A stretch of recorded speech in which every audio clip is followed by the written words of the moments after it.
Good evening, visitors. Welcome to the Australian War Memorial's last post ceremony.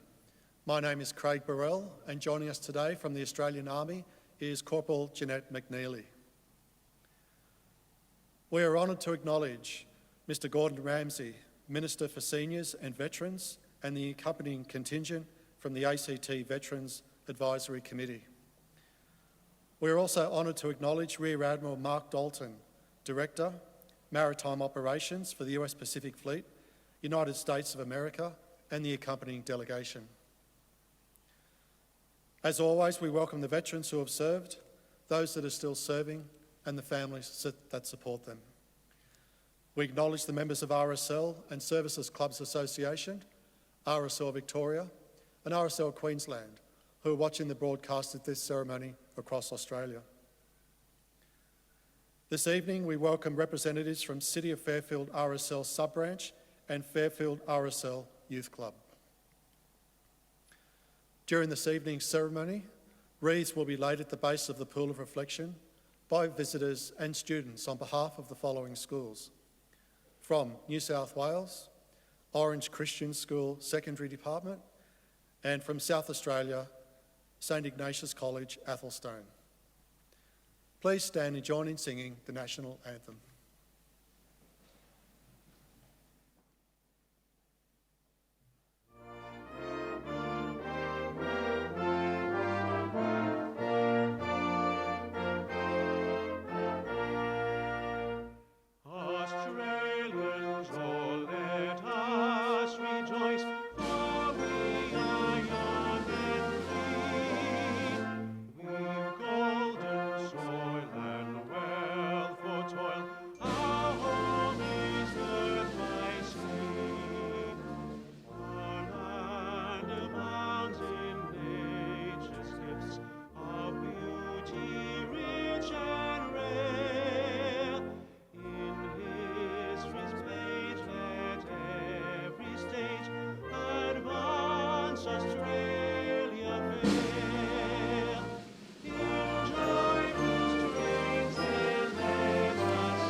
Children, please sit.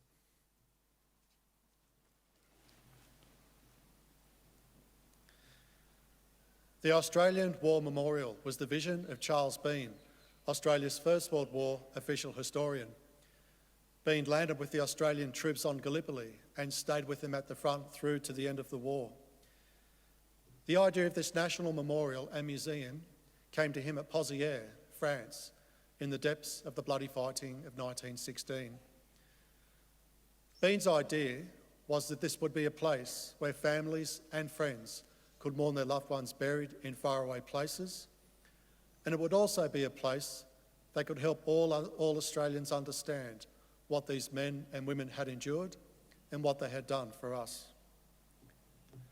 Bean's vision, to which we remain true, is best expressed as inscribed in the entrance to the memorial's galleries.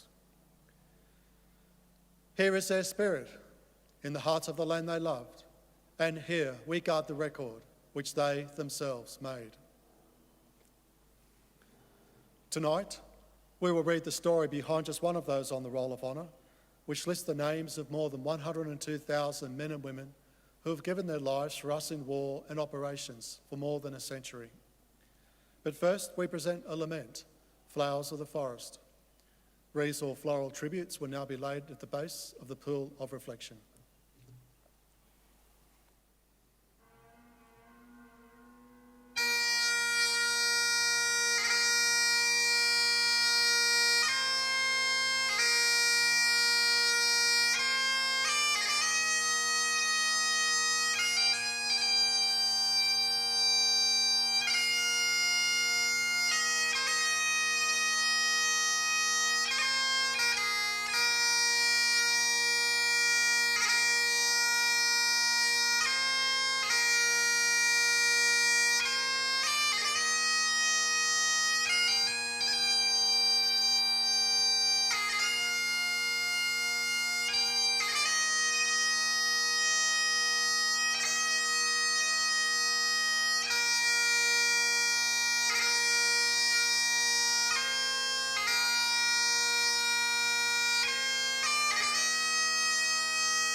Today, we remember and pay tribute to Private Ray James Calliss Flower.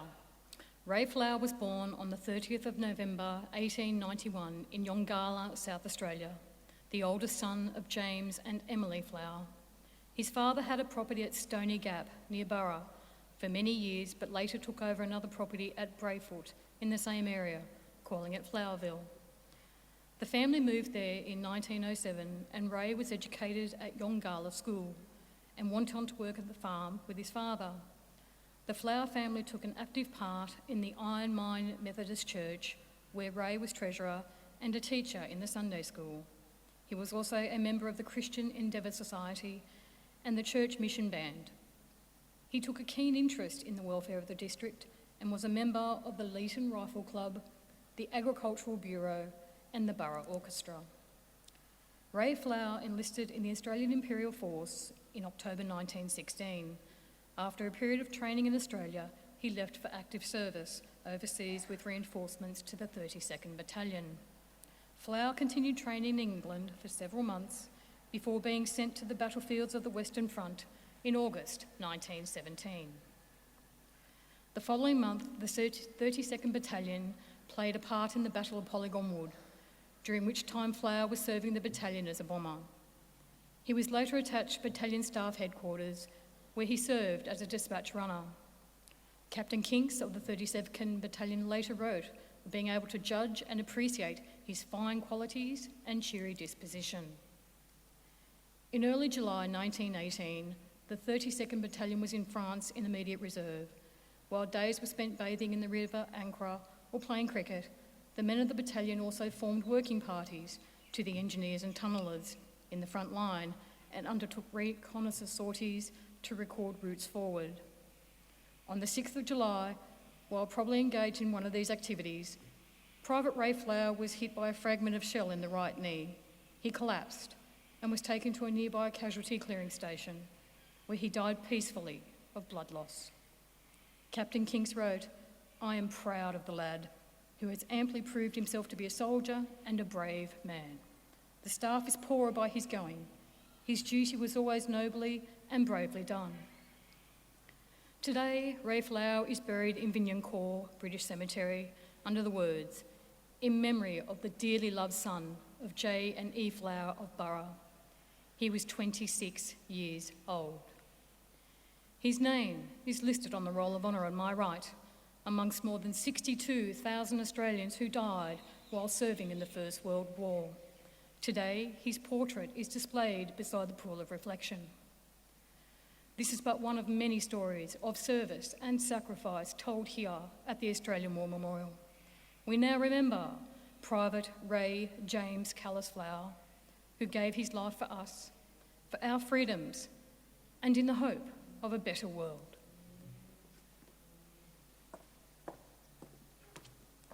Please stand for the sounding of the last post and the ode.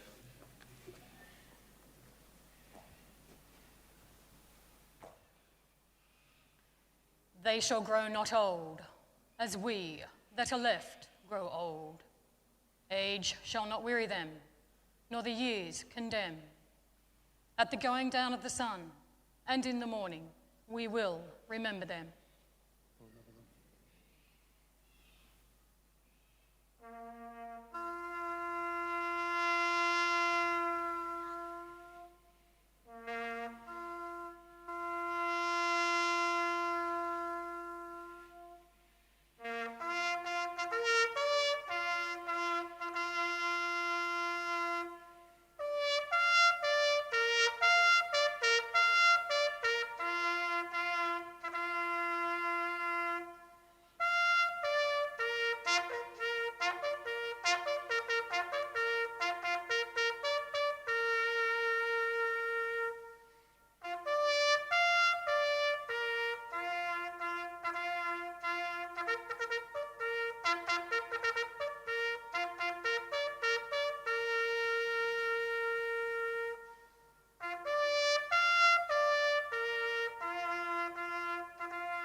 lest we forget. Lest we forget.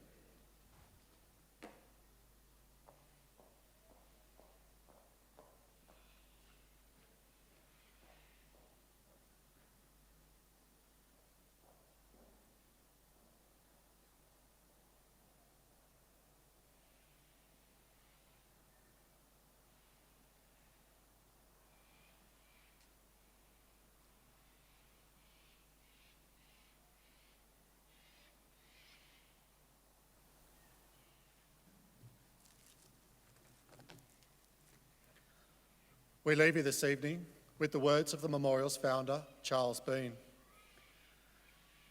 Many a man lying out there at Poziere or in the low scrub at Gallipoli with his poor, tired senses barely working through the fever of his brain has thought in his last moments, well, it's over. But in Australia, they will be proud of this. Ladies and gentlemen, girls and boys, that concludes the last post ceremony. Thank you for visiting the Australian War Memorial, and we wish you all a very good evening.